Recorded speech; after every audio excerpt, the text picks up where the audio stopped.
Leo tumesomewa Injili kama ilivyoandikwa na Luka mtakatifu, sura 23 kuanzia 33 mpaka 43. Na Luka anazungumzia safari ya mwisho ya Yesu Kristo anapoelekezwa msalabani kwa ajili ya dhambi zangu mimi na wewe. Na hiyo ilikuwa baada ya Yesu kupelekwa kwa Pilato, akapelekwa pia kwa Herode ambaye alikuwa Yerusalemu wakati huo, na baadaye Yesu akaelekezwa katika mahali ambapo aliweza kusulubiwa kule Golgotha. Na katika msalabani kuna baadhi ya mambo ambayo ama maneno ambayo Yesu aliweza kutamka. Katika kifungu hiki cha Luka 23 anatuelezea vile kusulubishwa kwa Yesu kulivyokuwa, Yesu alivyobeba mateso kwa ajili yangu mimi na wewe na maombi yale ambayo Yesu aliwaombea mimi na wewe, ama watu wale ambao walikuwa wakati ule kabla ya kuwekwa msalabani. Na kunayo mambo ama maneno 7 ambayo Yesu aliyazungumzia, mojawapo ikiwa Bwana uwasamehe kwa maana hawajui watendalo. Na lingine ambalo alisema, leo hii nakuambia hakika utakuwa na mimi paradiso. Lingine ambalo alisema, mwanamke angalia mtoto wako.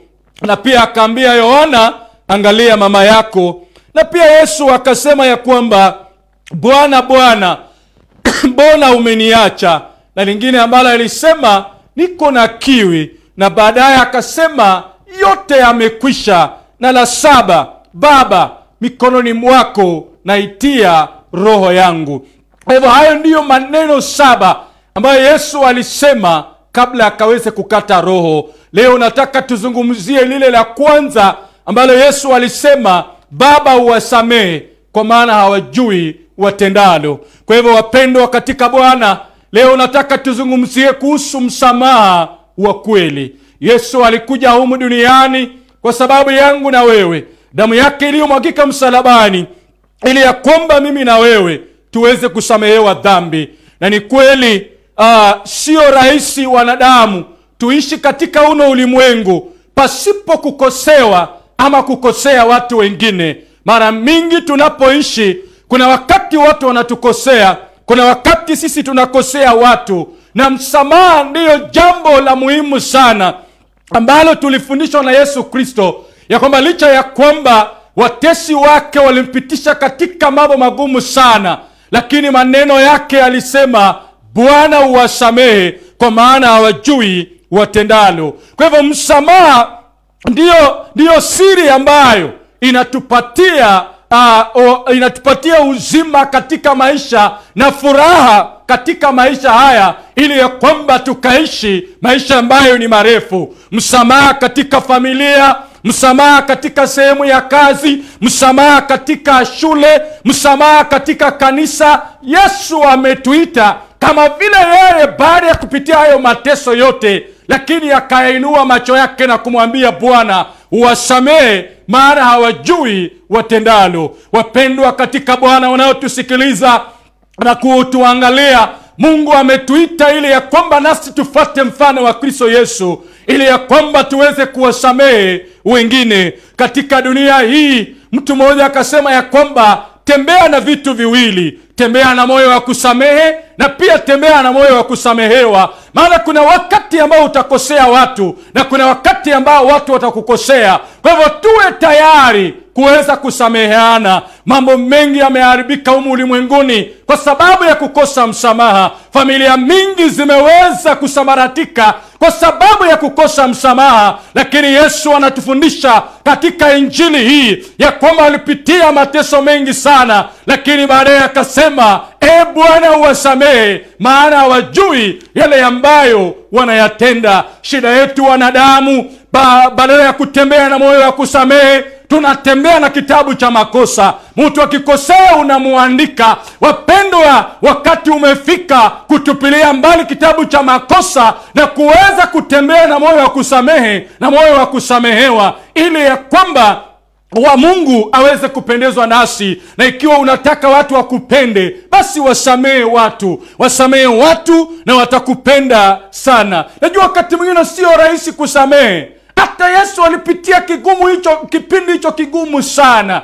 Akapitia katika mateso, kudhihakiwa mpaka na wale askari, na hata yule ambaye alikuwa ametunikwa msalabani na yeye akamwambia, uliokoa wengi, basi wewe jiokoe. Yani yeye alikuwa anaendelea kusikia uchungu katika ule msalaba, lakini bado alidhihakiwa. Lakini baada ya yote Yesu akasema, Baba uwasamehe, kwa maana hawajui yale ambayo wanayatenda. Wapendwa, tunapowasamehe wengine, pia nasi tunasamehewa na Mungu. Our forgiveness of others is a measure of forgiveness we receive from God. Usipomsamehe mwenzako, hata wewe utasamehewa naye Mungu. Maana sisi hatukufaa mbele za Mungu, lakini Bwana Yesu akaweza kutusamehe. Bwana Yesu asifiwe.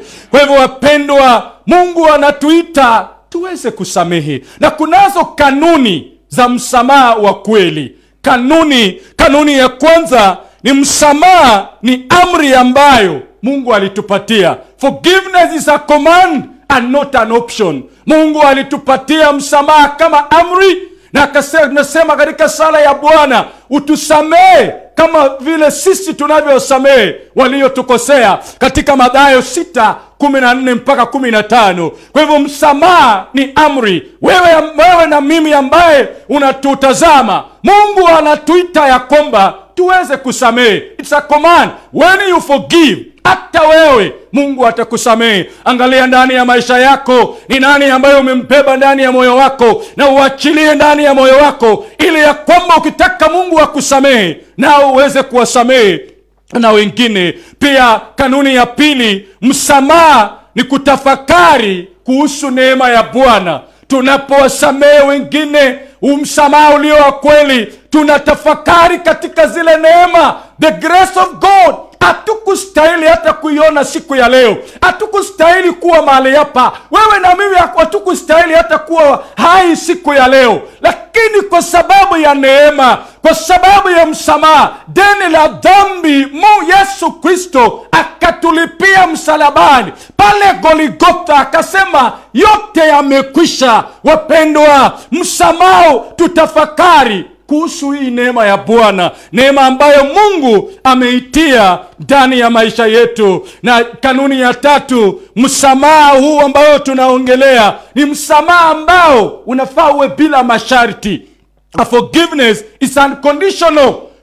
Isiwe na masharti ama sharti lolote. A person does not have to repent or even apologize for you to forgive them. Yesu hakungoja wale watu waseme, Bwana utusamehe, ila yeye alisema, Baba uwasamehe, kwa maana hawajui watendalo. Tunakumbushwa na askofu mmoja kule Uganda, Askofu Festo, ambaye katika mwaka wa 1977 aliandika kitabu na Mpenda Amin Dada. Wakati ambao Amin alikuwa anaua wa watu mamilioni na mamilioni, lakini huyu askofu akakaa chini akasema, ni vipi tutaendelea kumchukia huyu kiongozi? Na akaandika kitabu na Mpenda Amin Dada. Watu wote katika kule Namirembe wakamsherekea Bwana, na akaweza kusema, kuanzia leo tutaweza kubeba msamaha katika mioyoni mwetu. Haijalishi mtu amekutendea jambo gani, haijalishi ni machungu gani alikupitisha, lakini umefika wa siku ya leo, Bwana anatuita kwa neema yake tuweze kusameheana. Bwana Yesu asifiwe. Hivyo Mungu anatuita ili ya kwamba tuweze kusameheana. Na kanuni ya 4, msamaha. Na msamaha huu ambao tunazungumzia ni faida kwa yule ambaye anasamehe. Unaposamehe mtu, a true forgiveness is for the forgiver's freedom.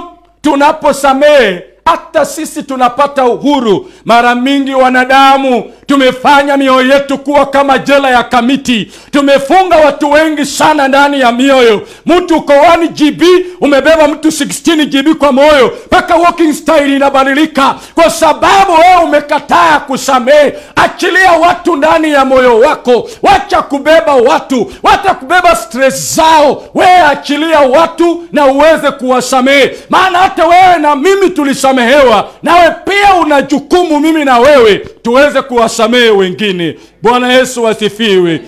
Tunakumbushwa mwaka wa 1990 Nelson Mandela alipoachiliwa gerezani. Nelson akaangalia nyuma katika milango ya gereza na kusema ya kwamba kama nitaendelea kuwa na shina la uchungu, kama nitaendelea kuwa na chuki, nitaendelea kuishi gerezani. Kwa hivyo lazima tuyaache yote. Nelson Mandela akagundua ya kwamba nikiendelea kubeba uchungu nikitoka nje ya jela, nikiendelea kubeba machungu nikiwa nje, basi nitaendelea kuwa gerezani. Kuna watu ambao wamejifunga wenyewe katika jela. Watu wamebeba uchungu, shina la uchungu kila mara. Nataka nikwambie ya kwamba shina la uchungu linaua neema ya Mungu katika maisha yako. Bitterness is a killer of God's grace. Tunapobeba uchungu, basi neema inatupotelea. Neema ile ambayo ulikuwa nayo, Mungu anaiondoa kwa sababu ya shina la uchungu. Kwa hivyo Mungu anatuita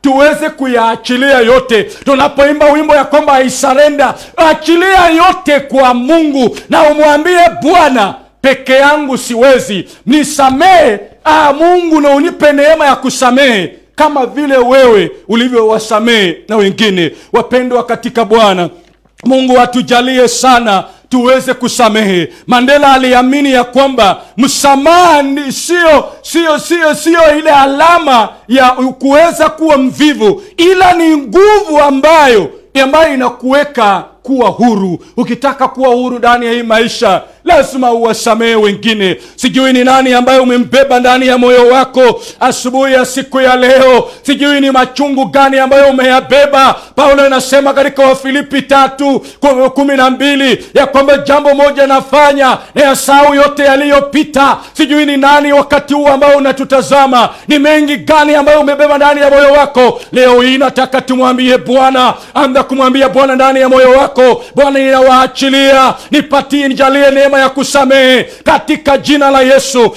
Tunapojiandaa kuomba pamoja, tafakari ndani ya moyo wako, umebeba watu wangapi? Familia yako inaendelea kuharibika kwa sababu umekuwa mgumu wa kusamehe. Jiandae ndani ya moyo wako na umwambie Bwana, nijalie neema ya kusamehe. Na tuombe.